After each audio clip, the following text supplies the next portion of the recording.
지난 시간에 누가복음 21장까지 우리 공부했습니다. 오늘부터 누가복음 22장, 누가복음 24장까지 있는데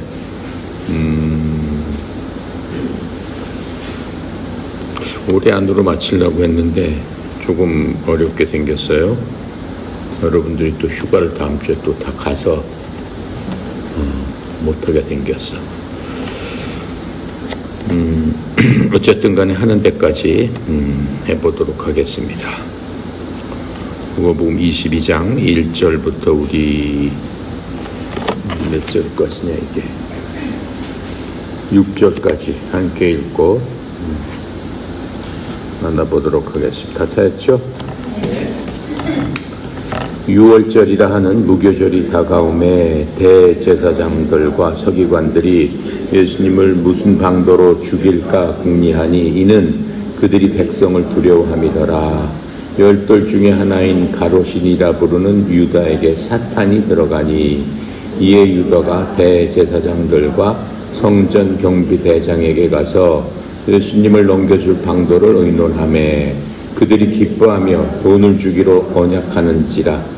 유다가 허락하고 예수님을 무리가 없을 때에 넘겨줄 기회를 줬더라.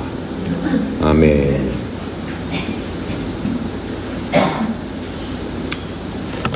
자, 이제 예수님께서 21장까지는 예루살렘으로 오셨죠. 감람산에 계시다가 예루살렘에 계시다가 또 예루살렘에서 성전에서 설교하시고 사람들을 모아놨고 말씀하시고 그렇게 했습니다. 그렇게 하면서 21장에는 예수님의 생애 중에 가장 위대한 설교를 한 그것들을 우리가 공부를 했어요. 그 설교의 말씀은 뭐냐면은 이스라엘의 미래와 이 세상의 종말에 대해서 주님께서 알려주셨죠. 그런 것들은 또 마태복음 24장에도 있습니다. 세상의 종말과 이스라엘의 멸망에 대해서. 그런데 예수님께서 그 말씀하신 대로 이스라엘은 멸망했죠. AD 70년 예수님 돌아가시고 40년 후에 예수님의 말씀이 그대로 그 예언대로 성취된 것들을 역사적으로 입증을 할 수가 있습니다. 하지만 예수님께서 뭐래요? 그 이후에 다시 예루살렘을 이스라엘을 다시 복원시켜 주시겠다 하시는 대로 2000년 후에 이스라엘은 지금 그 땅에 돌아와 있습니다. 그때는 말세의 끝이 온다라고 하는 것들을 너희들이 기억해라라고 하시면서 말세에 일어날 징조들에 대해서 말씀해 주셨어요. 그러니까는 예수님께서 21장에서 말씀하신 것은 이스라엘 백성들에게 직접적으로 말씀하신 건 예수님 살아 계실 적에 직접적으로 말씀하신 그것과 또 이 세상 사람들한테 말씀하신, 특히 이 세상 사람들도 뭐예요? 예수님이 돌아가신 다음에 교회가 설립이 되는 겁니다. 예수님 계실 적에는 교회라는 것은 없었죠. 율법을 믿는 이스라엘 사람들을 향해서 예수님께서 전도하시고 했어요. 그 중에서도 12 제자들을 사도라고 해서 불러 모으셔서 예수님의 그 하나님에 대한 모든 일들을 알려주시고 이 땅에서 하나님께서 이루시고자 하는 것들을 사도들을 통해서 복음이라는 이름으로 너희들은 땅끝에 가서 이제 내 유언의 말, 내가 너희들한테 넘겨주는 말들을 전해서 이 세상 끝까지 가서 이제는 이스라엘 민족뿐만 아니라 모든 이방인들, 이스라엘 사람들이 얕잡아보고 이스라엘 사람들이 사람으로 취급했지 않았던 그러한 사람들을 향해서 너희들이 이제는 가라라고 하시면서 복음이 예수님 돌아가신 이후에 온 세상으로 전해지기 시작했습니다. 그래서 12사도를 통해서 복음이 전해지며 복음이 전해지는 곳곳마다 교회라는 것이 생기게 되는 겁니다. 교회라는 것은 뭐라고 얘기했어요? 베드로의 고백처럼 주는 그리스도시요 하나님의 아들이십니다 라고 하는 그 말씀에 따라서 예수님을 우리의 구원자로 또 예수님께서 구원하러 오셨던 그 모든 것들을 생생하게 증언을 하면서 모든 세상 사람들에게 복음을 전하는 그런 일들이 생겼고 우리한테도 그 복음이 전해져서 우리도 그것을 믿음으로 말미암아 복음의 효과는 뭡니까? 우리를 하나님의 자녀로 만들어 주는 거고 사람을 다시 태어나게 하는 겁니다. 예전에는 세상의 사람, 세상에 속한 그러한 사람들이었지만 이제는 더 이상 세상에 속한 게 아니죠. 예수님처럼 우리도 영적으로 다시 태어난 그러한 사람들입니다. 그래서 우리는 영에 속한 사람들이다라고 얘기할 수 있습니다. 그 모든 것들이 예수님께서 이 땅에 오셔서 우리에게 이루어주신 은혜, 그것을 은혜라고 하는 겁니다. 받을 자격이 도무지 없지만은 그냥 주시는 하나님의 사랑, 하나님의 선물, 그것이 은혜죠. 그래서 우리는 은혜를 통해서 예수님을 알게 되고 깨닫게 되고 믿게 되고 또 예수님께서 자신의 모든 것들을 쏟아부어서 우리를 영적으로 다시 태어날 수 있도록 해 주신 겁니다. 이제 예수님께서 마지막 그 순간을 향해서 가시고 있는 겁니다. 돌아가시기 전에 약 일주일 전에 이제 그 예루살렘 쪽으로 오셔서 성에 들어오셔서 그 했던 모든 일들, 성전을 청소하시고 또 악한 자들을 내쫓으시고 성전에 앉아서 직접 하나님의 말씀을 가르쳐 주시고 또 예언을 하시고 한 모든 것들 우리가 봤습니다. 이제 예수님께서 예루살렘으로 오셨을 적에는 그 모든 것들 이미 알고 계셨어요. 예루살렘에서 무슨 일이 일어날지 너무나 잘 알고 계시고 이제는 그 일이 일어나게 되는 바로 그 순간에 그 마지막 그까지 다가온 겁니다. 이러한 일들은 이미 구약에서 수세기 전에 예언으로 써져 있습니다. 이건 우연한 사건이 아니라 하나님 아버지께서 하나님의 아버지의 순서표에 따라서 이런 일들을 계획하시고 준비하셔서 이제 마침내 일어나게 되는 겁니다. 누가복음 24장 26절부터 27절에 보면 이렇게 설명합니다. 그리스도가 어린 이런 일들로 고난을 당하고 자기 영광에 들어가야만 하지 않겠느냐 하시고 모세와 모든 대언자들의 글에서 시작하여 모든 성경 기록들에서 예수님 자신에 관한 것들을 그들에게 풀어 설명해 주시니라. 이건 무슨 얘기예요?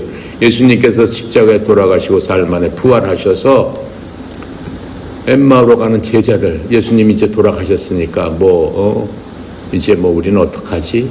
이제 이 세상은 어떻게 되지? 우리가 생각했던 하나님의 그 나라는 오지 않는구나라고 하면서 실망해서 돌아가는 그 제자에게 예수님께서 사람의 모습으로 나타나셔서 그 제자들에게 알려주는 바로 그것들이 이제 우리가 이제 앞으로 볼 24장에 나와 있는데 그 말씀을 지금 우리가 봤습니다. 그래서 우리는 예수님께서 당하시는 그 고난과 또 궁극적으로는 돌아가시는 거죠. 십자가에서 물과 피를 다 흘리시고 온갖 고난과 고초를 받으시고 돌아가시는 바로 그런 것을 우리는 보게 됩니다. 그런 것들을 볼 적에 우리는 이미 역사적으로 그 모든 것들 예수님 태어나면서부터 그 여태까지 돌아가시기까지를 쭉 봐왔어요. 말씀을 통해서 쭉 봐왔어요. 그 말씀을 통해 쭉 봐왔는데 이제 예수님께서 그 모든 것들을 이루신 거는 오직 하나밖에 없어요. 죄인들을 찾아서 죄인들을 부르고 죄인들을 구원하기 위해서 오신 바로 그분이다라고 하는 거예요. 그래서 예수님께서는 죄인들이 있는 그 낮은 곳까지 현실 세계로 돌아가셨을 뿐만 아니라 심적으로도 죄인들의 그 상황, 처해져 있는 모든 모습 그것들을 다 체험하시고 이제는 죽기까지 하는 바로 그 시점까지 이제 오셨습니다. 그래서 우리는 예수님께서 우리를 위해서 이러한 모든 일을 하셨구나라고 하는 것들을 기억하고 깨닫고 예수님이야말로 진정한 우리의 주님이고 우리의 주인이 되시고 우리의 생명의 빛이 되시고 우리가 의지해야 될 그분은 그 한 분이구나라는 것을 우리가 배우기 위해서 우리가 이렇게 공부한 겁니다. 이제 예수님께서 22장에서는 다락방에서 최후의 만찬을 하시는 바로 그것이 주제가 됩니다. 예수님께서 만찬 준비를 하시는 그 모습이 이제 1절부터 13절까지 나와 있습니다. 1절부터 이제 13절까지 나와 있는데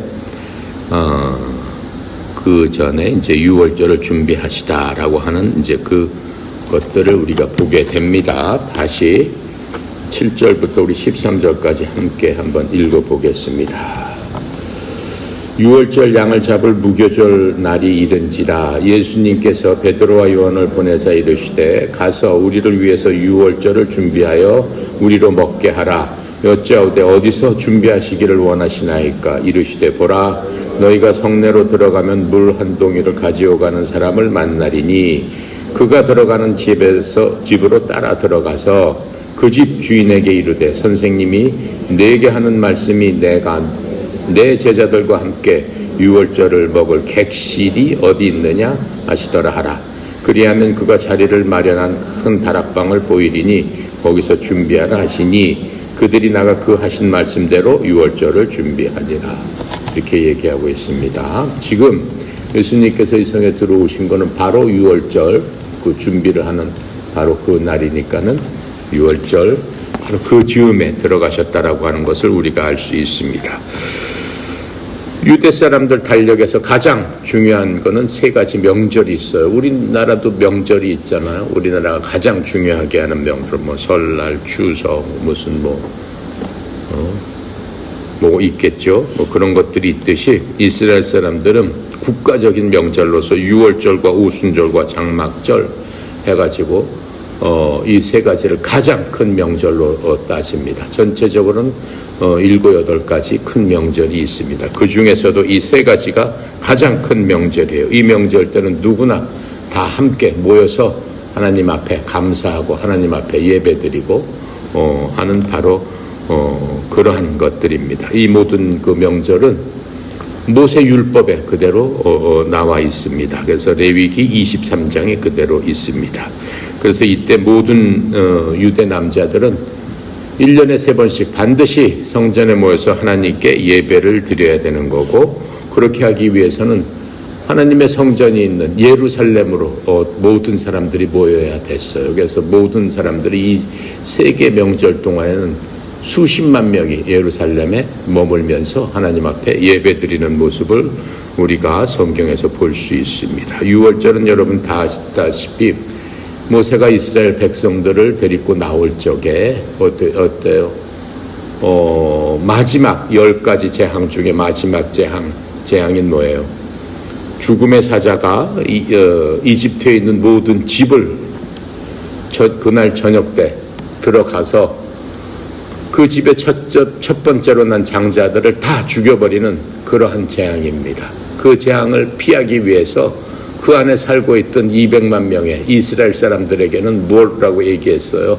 그 죽음의 재앙을 피하기 위해서는 너희 집 들어가는 문지방, 그 다음에 그 문지방이라는 게 그 문에 이렇게 디귿자로 생겼으면 그 디귿자 위가 문지방이죠. 그 다음에 문설주 양쪽 기둥에다가 1년 된 양을 잡아가지고 그 피로 묻혀라. 그러면 그 피가 묻혀있는 집은 죽음의 사자가 들어가지 않고 재앙을 면하게 되리라 라고 하는 게 바로 유월절입니다. 유월절 패스오버, 영어로는 패스오버예요. 건너뛴다는 얘기죠. 유월절은 한자란 말이에요. 담을 뛰어넘는다라고 하는 얘기. 그러니까 죽음의 사자가 그 집에 들어가지 않고 그 집은 건너뛰게 된다라고 하는 바로 그게 유월절입니다. 그래서 유월절은 민족이 살아난 날이고 또 민족이 해방된 날이기 때문에 가장 크게 유월절을 지킵니다. 유월절은 1월 14일입니다. 이스라엘 달력으로 1월 14일이 되는 겁니다. 그 다음에 두 번째 오순절입니다. 오순절은 여기서 7절에 뭐라고 써 있어요? 유월절 양을 잡을 무교절 날이 이른지라 이렇게 얘기하고 있어요. 그러니까 유월절하고 무교절하고 지금 붙어 있습니다. 유월절 다음 날부터 무교절이 시작되는 겁니다. 그래서 오순절은 이 50일째 되는 날, 50일째 되는 날을 오순절 이렇게 얘기를 합니다. 그래서 오순절은 이 무교절이 지난 다음에 6월절 다음에 일주일을 무교절이라고 하는 거예요. 무교절이라고 하고 그 무교절부터 다시 50일째 되는 날을 오순절이라고 얘기해요. 오순이라는 게 열이라는 뜻이잖아요. 그리고 펜트코스트, 영어로는 펜트코스트라고 얘기하죠. 펜트코스트는 50번째라는 뜻입니다. 그래서 이 오순절 날은 또 성경에서도 굉장히, 신약에서도 굉장히 중요하게 생각하죠. 순복음 교회를 오순절 교파 이렇게 얘기한단 말이에요. 오순절 교파는 무슨 뜻이냐면 성령께서 임하시고 교회가 시작되는 바로 그 시점을 오순절이라고 얘기하는 겁니다. 신약에서는. 그리고 구약에서는 오순절이 왜 지켜야 되냐면은 율법이 모세를 통해서 광야에서 율법이 주어진 날 시내산에서 이집트를 탈출해서 나와서 50일째 되는 날 율법이 주어졌기 때문에 오순절을 지키는 겁니다. 또 그때는 이스라엘 사람들 절기로 봐서는 추수의 계절이에요. 밀을 처음으로 추수하는 그러한 때이기 때문에 오순절을 지키는 겁니다. 그 다음에 장막절이라고 나오죠. 장막절은 이 성경에서 7월 15일부터 일주일간을 장막절이라고 얘기를 합니다. 그래서 우리나라 달력으로 따지면 9월, 10월경이 장막절이 되는 겁니다. 장막절은 무슨 뜻이냐면은 장막이 뭐예요? 텐트를 뜻하는 거죠. 장막절은 이스라엘 사람들한테 가장 기쁜 명절이에요. 왜 그러냐면은 이스라엘 사람들이 40년 동안을 광야에서 헤맬 적에 광야에서 뭘 치고 살았어요? 텐트를 치고 살았잖아요. 그것을 기념하는 거예요.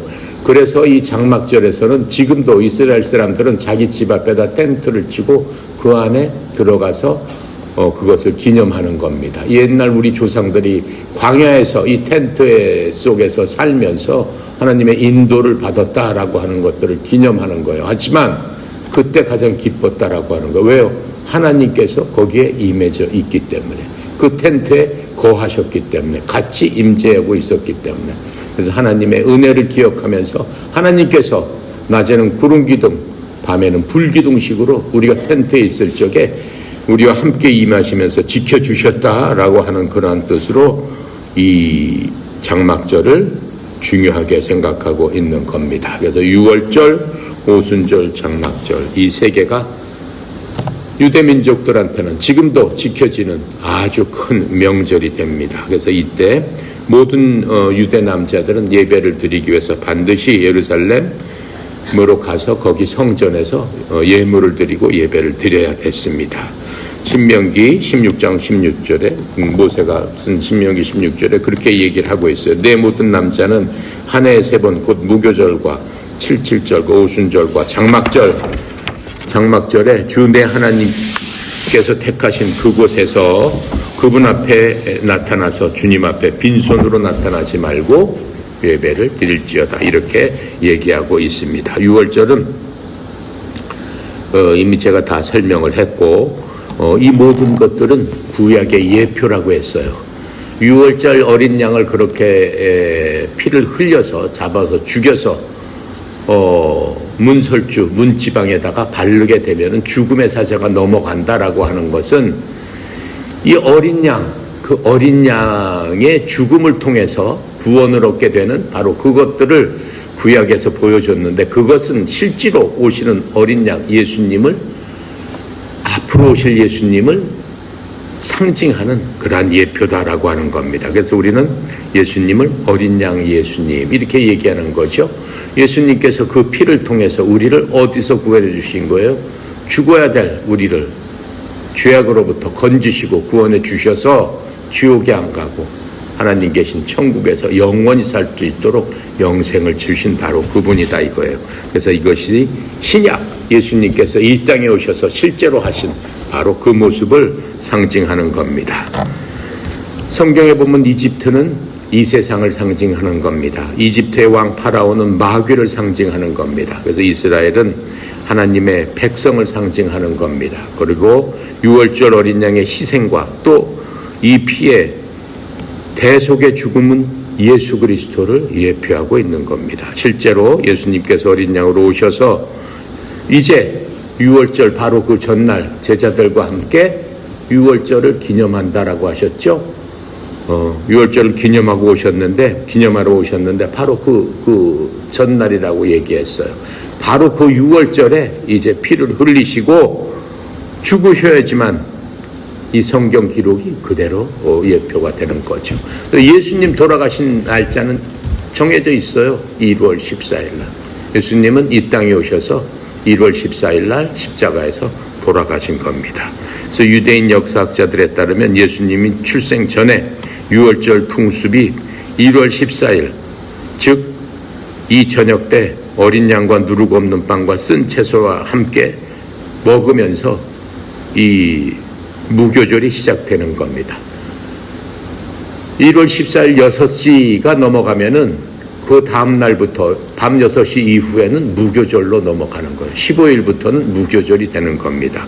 그래서 이 15일에 성대한 만찬을 가졌다라고 하는 거예요. 그래서 14일은 예비일이다 이렇게 성경에서 얘기하고 있는 겁니다. 그러니까는 무교절에 성대한 만찬을 갖기 위해서 하루 전날인 유월절이 바로 예비일이다. 성경은 이렇게 부르고 있는 겁니다. 그래서 우리가 성경에서 예비일날 이렇게 얘기하면 이게 무슨 얘기인가?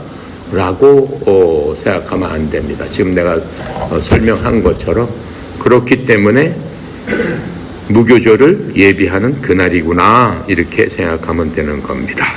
자, 이제 이스라엘 예수님 계시는 그 상황으로 다시 돌아가 봅니다. 이제 예수님께서 유월절을 잡수시기 위해서 제자들한테 유월절 만찬을 준비하라고 했죠. 그런데 그 이스라엘 지금 상황은 어때요? 우리가 그 시대대로 다시 돌아가서 본다면은 사람들이 이제 유월절을 맞이하게 됐어요. 그러니까는 수십만 명의 사람들이 성전에 와서 하나님께 제사를 드리기 위해서 수십만 명이 이미 그 성전에 모여 있는 겁니다. 그런데 이 유월절은 이스라엘 사람들한테는 해방의 날이고 광복의 날이고 생명의 날이기 때문에 엄청난 큰 그러한 축제가 지금 벌어지게 되는 겁니다. 그래서 한 주일 동안에 수십만 명의 순례자들이 이제 예루살렘 그 주위에 모여들기 때문에 로마 군인들이 얼마나 긴장을 했겠어요. 지금 로마의 억압하에 있는데 이 사람들이 혹시 이 일을 기화로 해서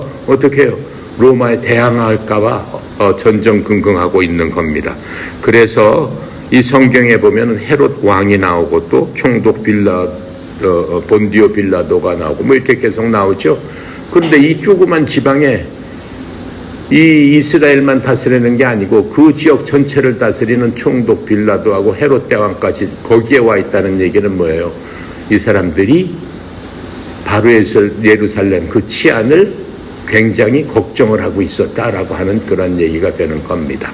그래서 예수님을 어떻게 해요? 잡아다가 빌라도에 갔다가 헤롯 대왕에 보냈다가 헤롯 대왕이 다시 빌라도에 갔다가 이렇게 삥퐁하는 식으로 그렇게 되는 게 바로 그 이유 때문에 그렇게 되는 겁니다. 자, 그래서 이제 그 유월절은 정치적으로 어떻게 보면 굉장한 색채가 강했기 때문에 누군가 정치적으로 색채가 강할 수밖에 없잖아요. 이집트에서 해방되는 그러한 날이기 때문에 지금은 로마에 그렇게 속박을 받고 있기 때문에 누군가 시도를 할 수가 있죠. 우리가 이집트에서 해방됐듯이 로마에서도 해방되자라고 해서 반란을 일으킬 수도 있는 그러한 상황이 되는 겁니다. 자, 그래서 이제 그 유월절이라는 그 1절에 보니까 무교절이 다가오매 그래서 바로 그 얘기를 하는 겁니다.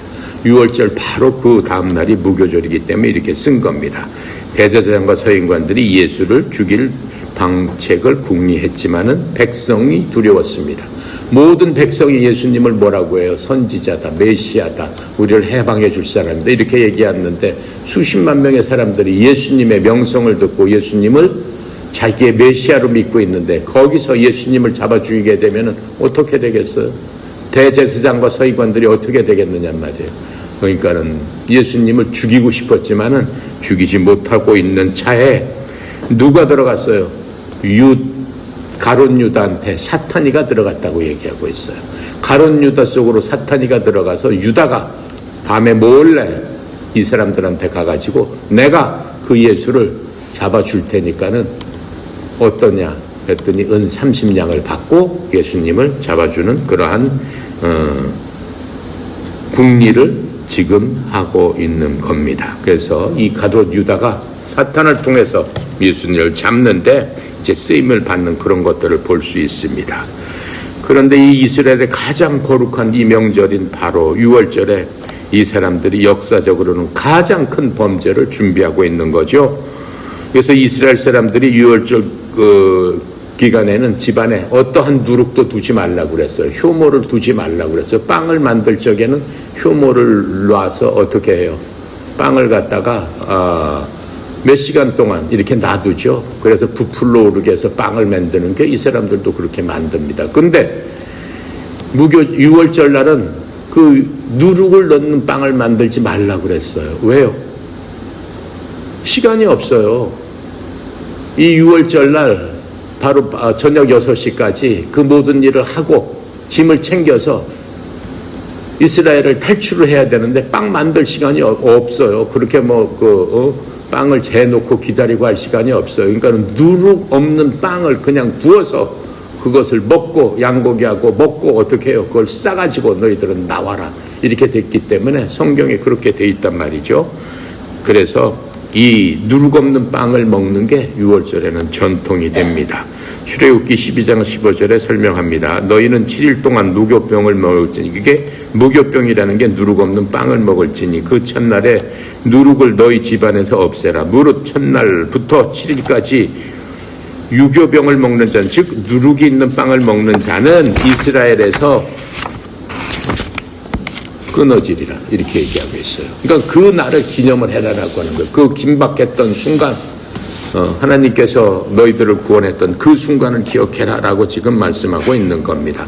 그래서 예수님은 제자들에게 바리새인의 누룩을 조심하라고 성경에서 계속 경고하고 있습니다. 실제로 누룩이라는 것은 부풀르게 오르게 하는 것인데, 성경은 다른 사람들의 위선적인 행동, 위선적인 말, 이런 위선을 누룩에 비유하고 있습니다. 마태복음 16장 6절에 말씀하셨죠. 예수님께서 이르시되 상가 바리새인들과 사두개인들의 누룩을 주의하라 하셨더라. 그래서 종교 지도자들은 그들의 집은 깨끗하게 하면서 어떻다고 그랬어요? 그들의 마음은 그렇게 하지 못한다라고 했습니다. 우리도 마찬가지예요. 우리가 하나님 믿는다고 겉으로는 깨끗하게 하면서 실제로 우리의 행동과 우리의 생각과 우리의 말과 이 모든 것들이 그렇지 못한 경우가 많다라고 하는 거예요. 그건 누룩이다, 이렇게 말씀하고 있는 겁니다. 마가 우리한테 하신 말씀과 똑같습니다.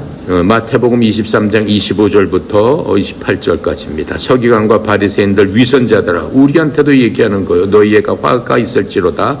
너희가 잔과 대접과 겉은 깨끗하게 하지만 그것들의 속은 강탈과 과도함으로 가득 차 있도라. 내 눈 먼 바리새인아, 먼저 잔과 대접과 속에 있는 것을 깨끗하게 하라. 그러면 그것들의 겉도 깨끗하게 되리라. 서기관들과 바리새인들아, 위선자들아, 너희에게 화가 있을 것이다. 너희는 마치 회칠한 돌무덤 같도라.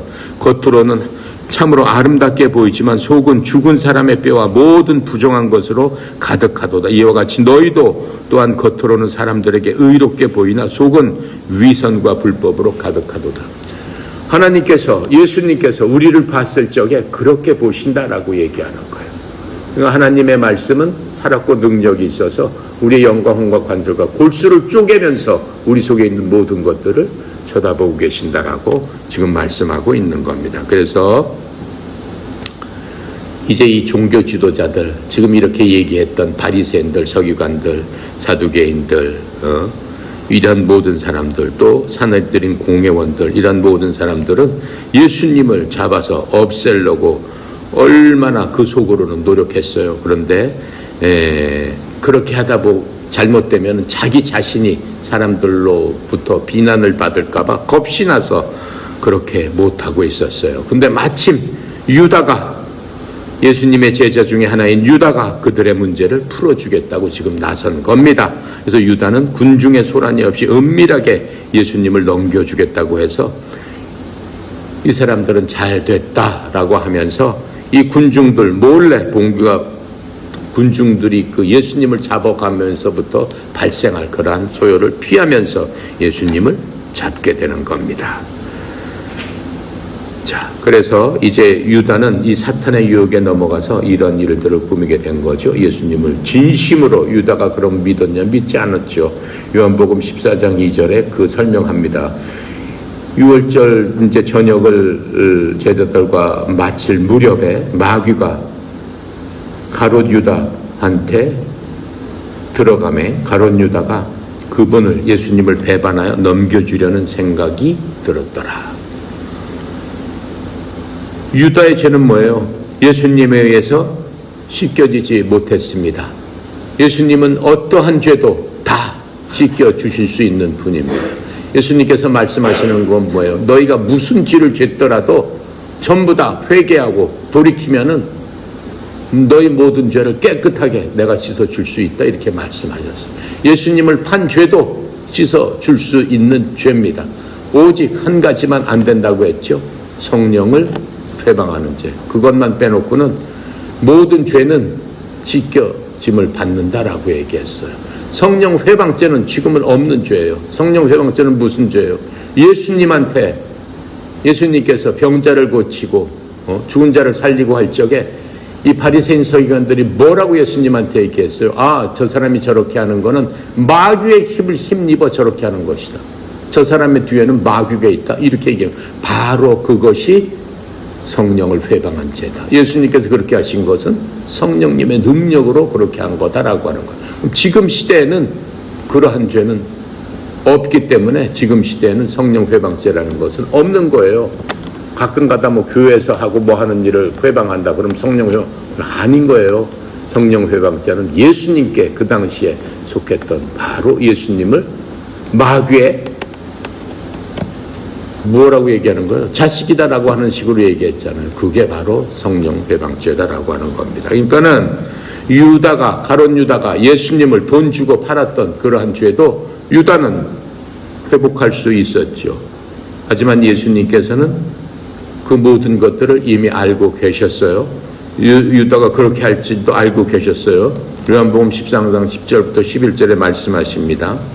예수님께서 그에게 이르시되 이미 씻긴 자는 모든 곳이 깨끗함으로 발밖에 씻을 필요가 없으나 너희가 깨끗하나 다는 아니니라 하니라. 이게 무슨 얘기예요? 예수님께서 제자들을 앉혀놓고 발을 다 씻어줍니다. 씻어주고 손을 두르고 발을 다 깎아주면서 이렇게 씻었더니 베드로가 불뚝 일어나서 예수님께 주님, 제 발은 씻을 수 없습니다, 이렇게 얘기합니다. 그때 예수님께 베드로에게 내가 내 발을 씻어주시냐면 너하고 나하고 상관이 없다, 이렇게 말씀하세요. 그랬더니 베드로가 그러면은 저를 발뿐만 아니라 온 몸도 씻어주세요, 이렇게 얘기했더니 예수님께서 지금 이 말씀을 하시는 거예요. 그 베드로에게 이르시되 이미 씻긴 자는 모든 곳이 깨끗함으로 발밖에 씻을 필요가 없느냐, 이렇게 말씀하시는 거예요. 왜 이렇게 얘기하셨을까요? 이게 지금 우리한테 하는 얘기입니다. 이게 무슨 얘기예요? 이미 모든 것이 씻긴 자라는 게 뭐예요? 예수의 보혈로 우리는 씻긴 자예요. 예수님께서 우리가 예수님을 하나님의 아들로 믿고 하나님의 말씀대로 우리의 구원자는 예수님입니다 라고 우리가 고백을 하고 우리의 죄를 자백하고 예수님에 나갔을 적에 예수님께서 우리의 모든 죄, 여태까지의 모든 죄들을 예수의 보혈로 씻어주셨다라고 얘기했어요. 씻어주셨을 뿐만 아니라 우리에게 새로운 생명을 주시고 우리 하나님의 아들로서 딸로서 우리를 새롭게 탄생시켜 주셨다라고 했습니다. 그래서 우리는 예수를 믿고 구원받을 적에 첫 번째로 온몸이 씻겼다라고 하는 겁니다. 하지만 예수님께서 다시 발을 씻어 주셨다라고 얘기했잖아요. 한 번 그렇게 씻겼다라고 해서 항상 그 씻긴 상태로 있지는 않다라고 하는 거예요. 발은 뭐예요? 온 세상을 걸어 다니면서 이 세상에 흙이 묻고 먼지가 묻지 않습니까? 그럼 그때마다 발은 씻어야 된다라고 하는 겁니다. 그러니까 우리가 이 세상에 사는 동안 하나님 앞에 구원을 받고 영생을 얻고 모든 죄가 씻겨졌지만은 그 이후에 우리가 이 세상에 속해서 살면서 이 세상에서 보고 만지고 느끼면서 하나님의 뜻대로 살지 못했던 그 유혹에 빠졌던 또 내 속에 있는 그러한 욕심을 통해서 하나님의 말씀대로 순종하지 못하고 살았던 또 마귀 사탄의 공격으로 말미암아 순식간에 어떻게 돼요? 마귀의 유혹에 빠져서 짓는 그런 모든 죄들, 그것들은 발에 묻은 때와 같다라고 하는 거예요. 그것은 어떻게 해야 된다는 거예요? 씻어야 된다라고 하는 거예요. 예수님 저를 씻어 주시옵소서. 다시 한번 해야 된다라고 하는 거예요. 그건 뭐예요? 우리가 죄를 질 때마다 다시 고백하면서 주님 앞에 나갔을 적에는 주님께서 다시 써주셔서 우리를 죄가 없는 자로 의로운 자로 깨끗하게 씻어주신다라고 하는 바로 그것을 예수님께서 이렇게 말씀해주고 있는 겁니다. 그러시면서 예수님께서 이렇게 말씀하세요. 예수님께서는 자기를 배반하여 넘길 자가 누구인지 아셨기 때문에 그분께서 이르시기를 너희가 다 깨끗하지는 아니하니라. 그럼에도 불구하고 그렇죠? 물론 유다도 가룟 유다도 예수님을 3년 반 동안 따라다니면서 예수님께서 씻어주시고 만져주셨지만은 가룟 유다는 뭘 못했다는 거예요? 예수님을 자기 마음속에 구원자로서 받아들이질 않았다라고 하는 겁니다. 바리새인처럼 겉으로는 깨끗한 척했지만은 그 속은 예수님을 영접하지 못한 그러한 불신자의 상태로 있었다라고 하는 것들을 지금 알려주고 있는 겁니다. 그래서 예수님께서는 이 세상의 구원자로 오셨습니다. 예수님을 통해서 여러분과 내가 구원을 받은 것도 사실입니다. 결국 예수님께서는 이제 피를 흘리고 죽으실 날이 바로 조금 후면 이제 돌아가십니다. 그렇게 함으로써 우리는 완전한 속죄를 얻게 되는 겁니다. 그 이전에는 완전 속죄라는 건 없었어요. 인간에게 완전 속죄는 없었습니다. 예수님께서 십자가에서 피를 흘리시고 돌아가심으로 말미암아 그 피의 효과, 그 피의 능력, 피의 권세로 말미암아 사탄의 모든 것들이 예수의 보혈의 은혜에서 어떻게 됐어요? 완전히 무너졌다라고 하는 겁니다. 그래서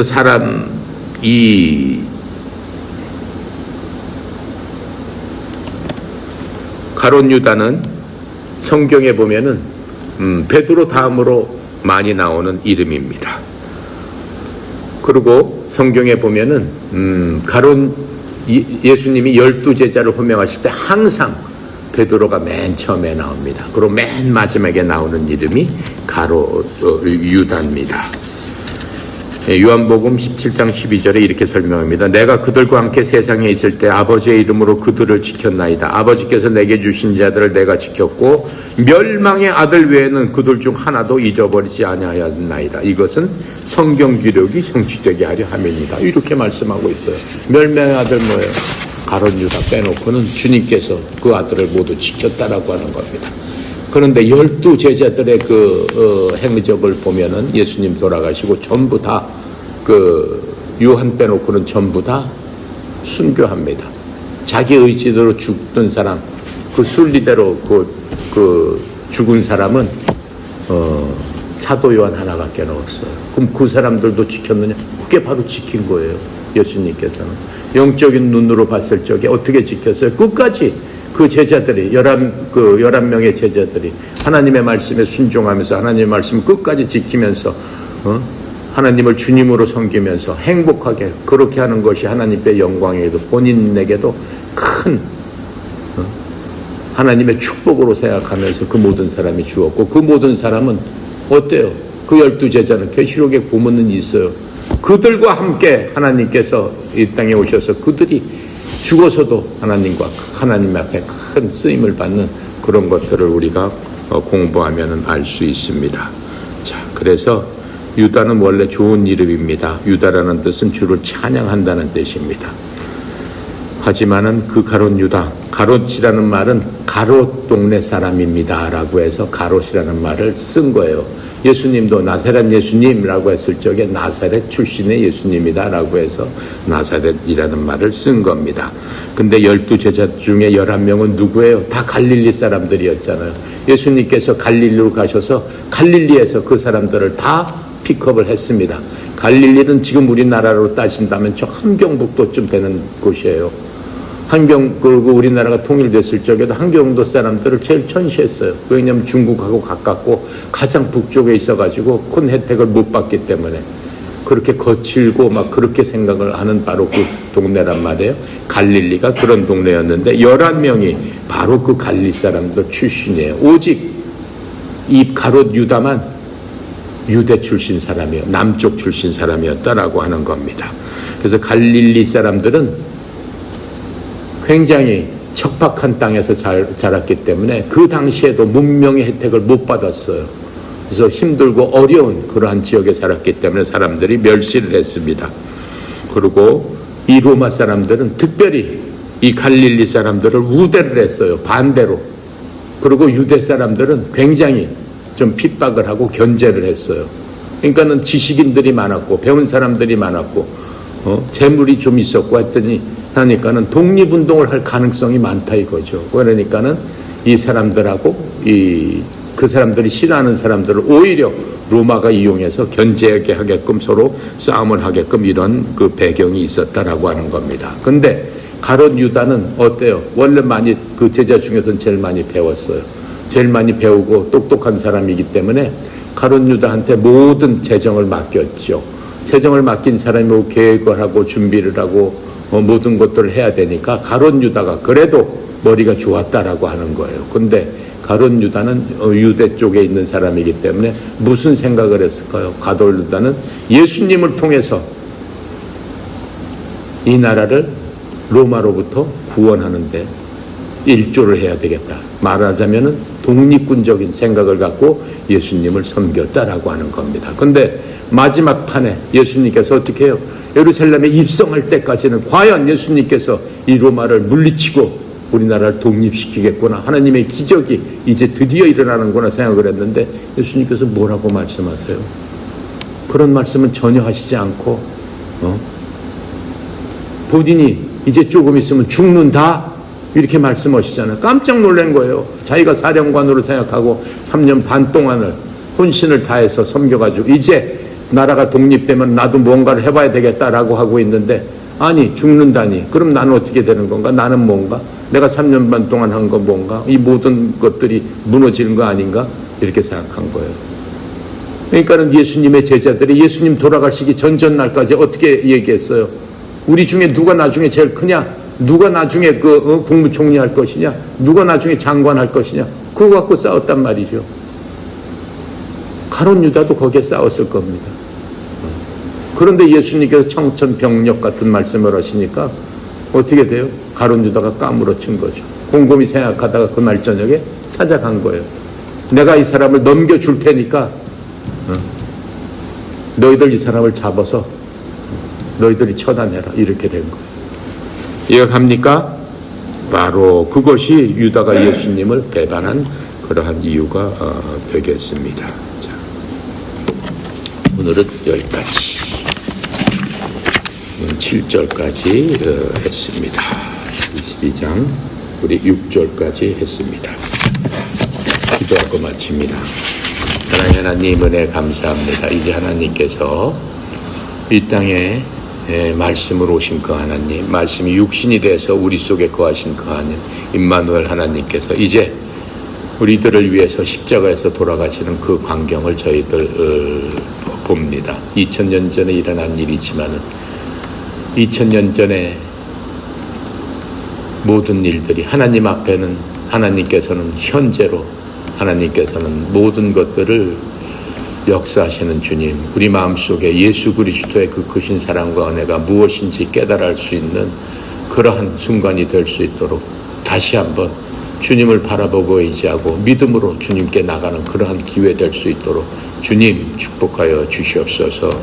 예수 그리스도의 그 보혈로 말미암아 우리가 하나님을 아버지라고 하고 하나님께서 우리를 자녀 삼아 주었사오니 아버지 하나님, 저희가 저희 된 그 모습 그대로 주님께 나갈 수 있도록 성령님께서 지키고 보호하여 주시옵소서.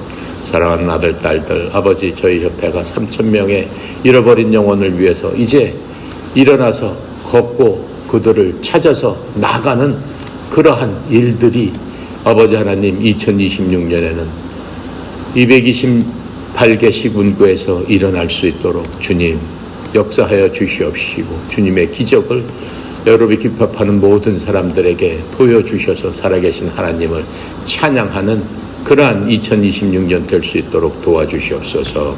이를 위해서 협회를 이끌고 나가는 송영희 사장님 축복하여 주시옵시고 하나님의 그 크신 무한하신 말로 효용할 수 없는 그러한 모든 자원을 흘려보내는 통로로 주의 종을 택하셨사오니 주의 종을 통해서 228개마다 하나님의 영광이 드러날 수 있도록 도와주시옵소서. 아버지 하나님, 2025년 이제 마지막 날도 얼마 남지 않았습니다. 이 날들 동안 올 한 해 주님께서 주신 그 모든 것들을 생각하며 감사하는 시간 되게 하여 주시옵소서. 주님 앞에 오로지 감사함으로 찬양드리며 주님을 간구하는 그러한 남은 시간, 복된 시간 되도록 주여 도와주시옵소서. 모든 것 주께 맡깁니다. 감사드리며 우리 주 예수 그리스도 이름으로 기도드렸나이다. 아멘.